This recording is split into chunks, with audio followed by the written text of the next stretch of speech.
All right, people said I at least had to make this a trilogy, so welcome to part 3 of fact-checking 10 lies you were told about Islam. All Time Tens is an enormously popular YouTube channel with more than 4 million subscribers, so you'd assume that they know what they're doing and that they're pretty careful about their top 10 lists. But as we saw in the first 2 parts, if you gave these guys a penny for their thoughts, they'd have to give you a refund. Listen to this All Time Tens narrator respond to the claim that ISIS represents Islam. In reality, ISIS is not just un-Islamic, it is anti-Islamic. And in the first 8 months of 2015, ISIS was responsible for the deaths of over 9,000 Muslims in Iraq alone. So ISIS is not only un-Islamic, it's anti-Islamic. Why? Because ISIS has killed lots of Muslims. What's the unstated rule here? If you kill Muslims, you can't be a real Muslim. Okay, pop quiz. What kind of Muslims does ISIS kill? Do they kill A, Muslims they regard as upstanding, faithful, devout servants of Allah? Or B, Muslims they regard as hypocrites and apostates? The correct answer is B, as in boy, All Time Tens has some really stupid writers. Why do we need to point out that ISIS kills Muslims they regard as hypocrites and apostates? Well, because All Time Tens is under the delusion that Islam condemns killing any kind of Muslims in any situation, and that's sheer nonsense. But don't take my word for it. Surah 9 verse 73 of the Quran says, "O Prophet, strive hard against the unbelievers and the hypocrites and be unyielding to them, and their abode is hell, and evil is the destination." The word for strive hard in this verse is a form of the word jihad. Allah commands Muhammad to wage jihad not only against unbelievers, non-Muslims, but also against hypocrites, people who claim to be Muslims but aren't really obeying Allah and Muhammad. Can you think of any groups that are waging jihad against unbelievers and hypocrites and are unyielding to them? I certainly can, but All Time Tens insists that anyone who obeys Allah's command to wage jihad against hypocrites isn't a real Muslim. What about apostates? In Sahih al-Bukhari 69:22, Muhammad proclaims, "Whoever changed his Islamic religion, kill him." Now, when we think of apostasy, we think of someone renouncing his religion. But the Muslim sources are filled with warnings about doing things that show you're not a real Muslim.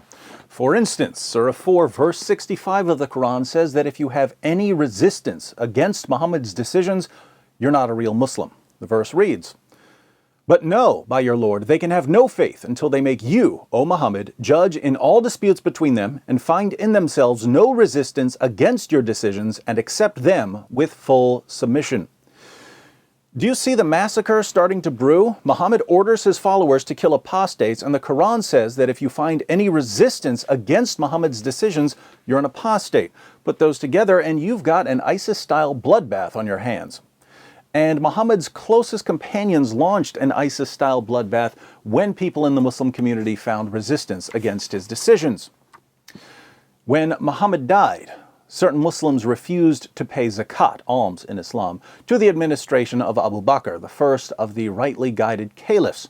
Abu Bakr said that if they don't pay their zakat the way Muhammad taught, they're apostates. Sahih al-Bukhari 72:84. Narrated Abu Huraira, when Allah's messenger died and Abu Bakr was elected as a caliph after him, some of the Arabs reverted to disbelief. Notice that the passage says that these people reverted to disbelief. It turns out that the people discussed in this passage simply weren't paying their zakat properly, and this was enough to put them in the apostate category. Umar said to Abu Bakr, "How dare you fight the people?" while Allah's messenger said, "I have been ordered to fight the people till they say, La ilaha illallah, there is no God but Allah. And whoever says La ilaha illallah saves his wealth and his life from me, unless he deserves a legal punishment justly, and his account will be with Allah." So Umar's objection is that Muslims aren't supposed to kill fellow Muslims. Sound familiar, All Time Tens?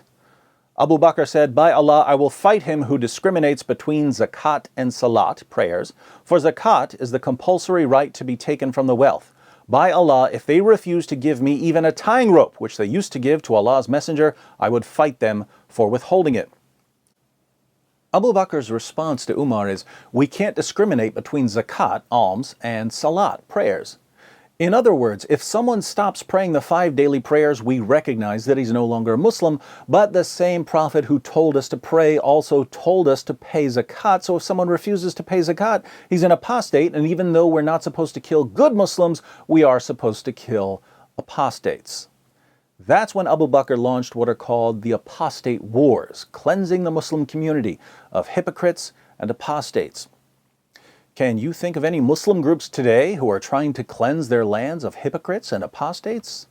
I can, and it's no coincidence that the leader of the most familiar of these groups gave himself the name Abu Bakr al-Baghdadi, the Abu Bakr of Baghdad.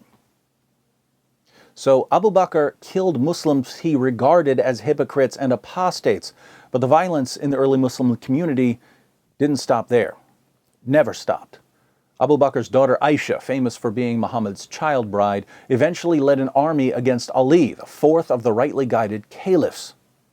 Their armies clashed at what's known as the Battle of the Camel. Now think about this. Muhammad gave Aisha the title Mother of the Faithful. Muhammad gave Ali the title Commander of the Faithful. The Mother of the Faithful led an army against the Commander of the Faithful, and around 10,000 Muslims died in bloody combat. Perhaps all-time tens will try to convince us that Abu Bakr and Aisha and that entire first generation of Muslims weren't really Muslims. But what does Muhammad say? Sahih Muslim, 6470. The Messenger of Allah was asked, "Which of the people are best?" He said, "My generation, then those who come after them, then those who come after them." Sahih Muslim 6478. A man asked the Prophet, "Which people are best?" He said, "The generation to whom I was sent, then the second, then the third." What's the best generation of Muslims? According to Muhammad, the first generation. But the first generation of Muslims almost annihilated itself by butchering one another as hypocrites and apostates. And yet the brilliant scholars of Islam over at All Time Tens, along with politicians and reporters around the world, tell us that ISIS isn't Islamic because ISIS kills Muslims whom they happen to regard as hypocrites and apostates. Well, I'm sick of arguing, so I'm just going to grant what All Time Tens and President Obama and Prime Minister Cameron say. If you kill Muslims of any kind, you're not a Muslim. But let's follow this claim through to the logical conclusion. The first generation of Muslims killed Muslims, so the first generation of Muslims weren't really Muslims. And Muhammad said that those Muslims were the best Muslims ever. If the best Muslims ever weren't even Muslims, then there are no Muslims and Islam is a dead religion. So, in their effort to rescue Islam from criticism, All Time Tens ends up obliterating Islam and insulting all Muslims.